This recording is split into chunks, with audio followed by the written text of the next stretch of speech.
La croix comme miel qui attire les foules. En Jean 12, 32 à 33, Jésus dit ceci. Et moi, quand j'aurai été élevé de la terre, j'attirerai tous les hommes à moi. En parlant ainsi, il indiquait de quelle mort il devait mourir. Quand je serai élevé de terre, c'est-à-dire quand je serai sur la croix, j'attirerai à moi tous les hommes. C'est la croix qui nous attire vers lui. Parce qu'il est mort pour nous. Il s'est donné pour nous. Il s'est livré pour nous. La croix nous attire. La croix est devenue un grand point d'attraction. Nous attire vers lui. Nous nous disons, ah, s'il est mort pour nous, s'il est mort à notre place, nous devons maintenant vivre à sa place. Il est mort justement à notre place pour que nous vivions à sa place. C'est pour nous attirer vers lui, vers sa personne qu'il aime. Il dit, quand je serai élevé des terres, j'attirerai à moi tous les hommes. Le Christ est puissant. Parce que même dans sa mort, si dans ce miracle il a attiré les foules, sa mort aussi attire les foules. Normalement, sa mort devait être une grande déception. Mais lui dit, quand je serai élevé de terre, j'attirerai à moi tous les hommes. C'est une puissance mystérieuse. Les miracles représentent sa puissance, mais la mort représente la faiblesse. Donc la faiblesse du Christ va attirer le monde. Quand je vais mourir nu sur la croix, abandonné des hommes et apparemment aussi de Dieu, j'attirerai les foules vers moi. Je serai véritablement le miel. Et c'est là qu'intervient le conseil de Gamaliel. Gamaliel dit, il y a eu des gens dans notre pays ici, hommes d'Israël, Théodas et Judas les Galiléens. Ils se sont levés, ils ont fait des disciples. Mais quand ils sont morts, leurs disciples se sont dispersés. Leur religion n'a pas survécu à leur mort.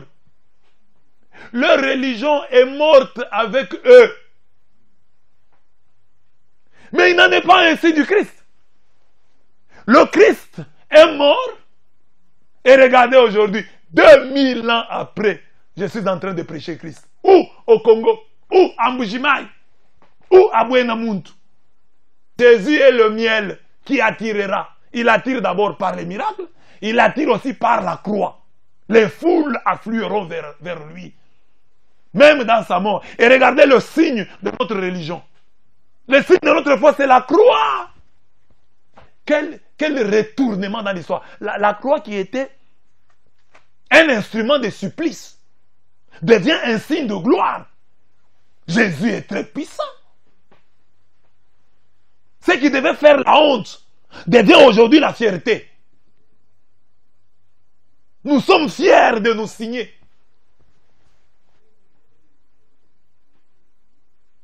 La croix, c'était un instrument de supplice, d'humiliation, d'opprobre, de honte. Et Jésus est mort dans ces conditions. Mais sa religion n'est pas morte. Les gens suivent Jésus jusqu'à aujourd'hui, à travers le monde entier. Et il avait combien de 12 disciples? Des illettrés. Et ils ont réussi à embarquer le monde entier. Où que tu ailles, tu entendras parler de Jésus-Christ de Nazareth. Si cette œuvre vient de Dieu, vous ne la détruirez pas. Et personne n'a réussi à la détruire. Elle est là, elle tient bon, malgré les calomnies, les médisances, les persécutions, à travers l'histoire. Et même aujourd'hui, malgré les apostasies, les trahisons, la religion de Jésus tient bon. Ce n'est pas à coup de millions, hein. Comme la croix, il dit, quand je serai élevé des terres, j'attirerai à moi. C'est sur la croix que je serai réellement le miel. Jésus mort pour moi sur la croix. C'est ça qui nous attire. Au moins nous avons un Dieu qui est mort pour nous. Un Dieu qui meurt pour moi. Quel titre de gloire, quel honneur. Voilà pourquoi on dit, c'est le miel de l'Éternel selon Gamaliel. C'est le Christ dans ses miracles. C'est le Christ dans sa croix.